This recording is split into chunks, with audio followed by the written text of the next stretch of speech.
algo que están dejando las actuales manifestaciones en Estados Unidos es también que están siendo exhibidos los grandes medios de comunicación, que son muy famosos, que supuestamente son muy imparciales, como el New York Times, pero lo cierto es que no lo son. Son armas del imperialismo yanqui. Y por ejemplo, recientemente se registró un escándalo allá en Estados Unidos porque se publicó un artículo de parte de un senador, Tom Cotton, que estaba insistiendo en que sacaran las tropas a las calles de Estados Unidos, lo cual generó una gran molestia de los editores y columnistas afroamericanos del New York Times, y esto generó incluso la renuncia del editor en jefe. Pero después esto ha provocado que un efecto de bola de nieve, ahora también se cuestione todo lo que ha publicado el New York Times, no solo en Estados Unidos, sino hacia afuera. E incluso se ha empezado a retractar el New York Times de una u otra manera de lo que pasó en Bolivia, porque finalmente es parte de lo mismo. Y entonces este efecto de bola de nieve ya empezó también a arrasar al Washington Post y a otros medios de comunicación que venden su prestigio, pero realmente son armas del imperio yanqui.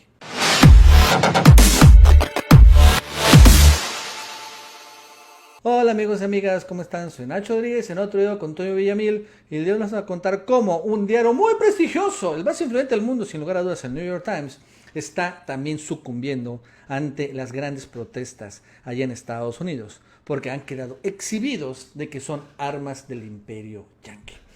Y ante esto, ¿no? Y que es muy claro, todos los que vivimos lejos, no en Estados Unidos, y vemos cómo operan los grandes medios de comunicación para justificar golpes de Estados, como en Bolivia. Ahora, después de la crisis interna, han empezado a revelar lo que todo el mundo sabe desde hace mucho tiempo. Por ejemplo, de que en Bolivia nunca hubo fraude electoral, que Evo Morales ganó legalmente y legítimamente, y que un golpe militar lo tumbó. Esto, que es muy claro en Latinoamérica, en Estados Unidos, no era tan claro, habían mentido y ahora el New York Times se está teniendo que retractar. En algo insólito, pero que también revela la crisis de la gran empresa. Bueno, esto y más nos va a contar Antonio Villamil. ¿Tú qué tal? ¿Cómo estás? Buenas tardes. Hola Nacho, un saludo a los amigos del canal. Bueno, la prensa de Estados Unidos nunca ha sido el adalid de la democracia, de la libertad de expresión. En los países del mundo, la realidad es que tienen una agenda muy marcada a favor de los intereses de Washington. No es algo nuevo, es algo que todos sabemos. Si alguien lo cree así, pues les avisamos para que deje, pues para que pierda la inocencia. La realidad es que también tienen mucha cercanía con los aparatos de inteligencia de los Estados Unidos, una cercanía que llega incluso a grados de complicidad. Esto lo sabemos porque poco a poco han intentado lavarse la cara frente al mundo, frente a lo que es evidente, lo que todo el mundo supo, pero que ellos se negaron a admitir en su momento, que en Bolivia hubo un golpe de Estado. Este golpe de Estado fue apoyado de manera interna, pero también de manera externa por medios como el Washington Post, el New York Times, que ocultaron la realidad de las cosas y apoyaron a los golpistas y ahora salen a darse golpes de pecho y decir, la verdad es que sí estábamos equivocados, perdón, sí fue el informe de la OEA, la verdad es que fue muy malo y pues bueno, pudo haber un golpe de Estado. Pero pues el daño ya está hecho, finalmente pues ya las cosas están así. Esto lo digo porque, bueno, primero vimos, recordemos todos, este informe de Washington Post en el sentido de que nunca hubo un fraude en Bolivia. Esto nos enteramos en febrero del 2020 cuando el Washington Post publicó un informe que indicaba que no hubo tal fraude. Era una investigación del Laboratorio de Ciencias y Datos Electorales del Instituto Tecnológico de Massachusetts de Estados Unidos. Estos científicos consideraron que era altamente probable que el expresidente Morales sobrepasara la diferencia del 10% de los sufragios que necesitaba sobre el segundo candidato más votado para evitar una segunda vuelta en los comicios. No parece haber una diferencia estadísticamente significativa en el margen antes y después de la suspensión de la votación preliminar, afirmaba la nota firmada por John Curiel y Jack Williams. Bueno, pues eso fue lo que ellos dijeron en aquel momento. El Washington Post se lavó la cara.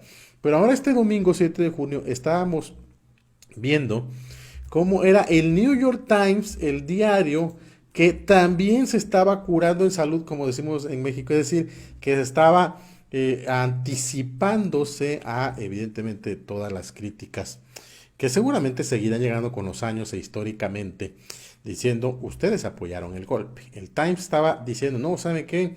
Ahora resulta que ya nos dimos cuenta que no. Con datos de nosotros mismos no hubo fraude en Bolivia. Este era el artículo del Times que se publicaba el 7 de junio. Decía, una elección amarga, acusaciones de fraude y ahora una reconsideración.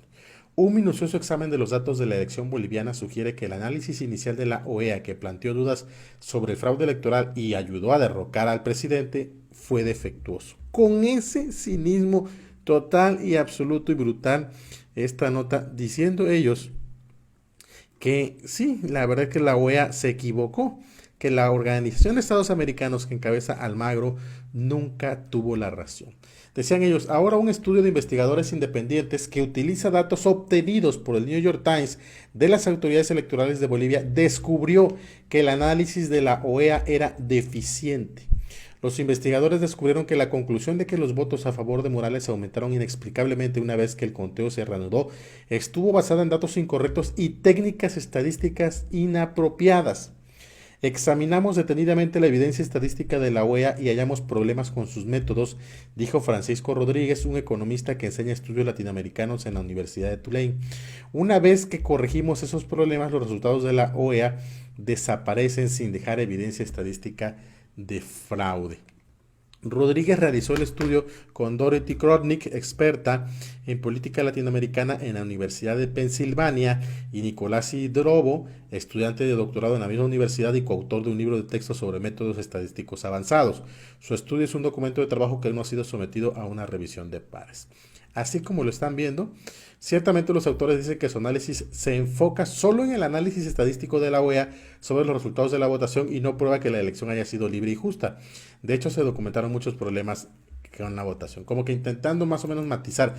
Tremendo error. Ahora el Times está saliendo a decirnos lo que todos en América Latina sabemos, que fue un golpe de Estado avalado por la OEA sin ninguna evidencia científica y con un informe verdaderamente manipulado que fue como la señal que necesitaban los golpistas por parte de Washington y de los Estados Unidos para dar el golpe. Esa es la realidad de las cosas.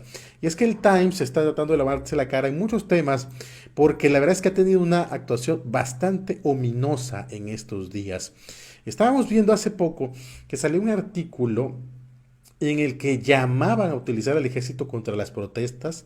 Ese artículo indignó a todo el mundo. ¿Cómo es posible que un diario que se asume liberal de avanzada en los Estados Unidos llame a la represión brutal? Y ya ocurrió. ¿Qué ocurrió? Bueno, pues ya renunció el jefe de opinión del New York Times por permitir este artículo. Se trataba de la columna del senador republicano Tom Cotton, que fue una columna sumamente lamentable. James Bennett dimitió el domingo como jefe de opinión del Times. Esta renuncia, el editor fue el encargado de dar a conocer la dimisión y aseguró que ambos acordaron que era necesario un nuevo equipo para dirigir el departamento con una serie de cambios estructurales. Así es como lo están viendo. Y ya nombraron a la sucesora. Ese es el personaje que renunció porque argumentó que no leyó antes de la publicación, que no leyó lo que había dicho el senador Cotton. La verdad es que el Times se plegó a lo que quería Estados Unidos. Publicaron el artículo llamando a la represión. Se vio muy mal en la sociedad, una crisis de credibilidad brutal, y sacrifican la cabeza del jefe de edición. Pero el Times demostrando una vez más todas las manipulaciones que siempre ha habido. Nacho, estamos al pendiente. Claro, hay que tener claro que también el New York Times no va a salir y de repente va a empezar a reportar de manera muy objetiva todos los hechos o va a desmentir todas las veces que, por ejemplo, le ha consultado al Departamento de Estado o el Departamento de Estado y la CIA han ordenado que escriban artículos para justificar invasiones militares en todos los países. Por ejemplo, el New York Times fue el principal medio que justificó la invasión en Irak, sacando reportajes e investigaciones de las supuestas armas masivas que realmente nunca existieron. Aún así, de todos modos, sí revela que lo que está pasando en las protestas, que se está trasladando a las redes sociales en Estados Unidos y donde están siendo exhibidos estos medios, grandes medios de comunicación, como lo que son títeres de los neoliberales, que son nada más armas de los conquistadores, de los emperadores, del imperio yanqui, pues las obliga un poco, ¿no?, a ajustar. Entonces, Yo no dudo que vaya a haber tales cambios, algunos cosméticos en el New York Times, y donde también algunos tipos de artículos donde se retracten de lo más burdo y obvio, como por ejemplo el caso Bolivia. No creo y no veo que se van a retractar en el caso Venezuela, en donde todavía hay realmente en Estados Unidos, eso sí, una certidumbre tanto republicana como demócrata de que Maduro debe caer y que deben imponerse a Juan Guaidó. Sin embargo, en estas partes realmente lo de Bolívar fue sumamente desastroso, ¿no? Y sumamente burdo la defensa a los golpistas, la defensa de estos grandes diarios muy prestigiosos, pero que realmente, ¿no? Nada más como lo comento, sirven como armas de propaganda del Departamento de Estado y la CIA. ¿Hasta dónde llegará? No lo sé, pero bueno, poco a poco también empiezan a simbrarse y cuando menos exhibirse como lo que es, para no solo todos los que vivimos fuera de Estados Unidos, sino en particular para los que viven dentro. Bueno, amigos y amigas, eso es todo por el día de hoy. Si te gustó este video, suscríbete, dale like para que más personas lo vean. Tengan un buen día y nos vemos en el próximo video.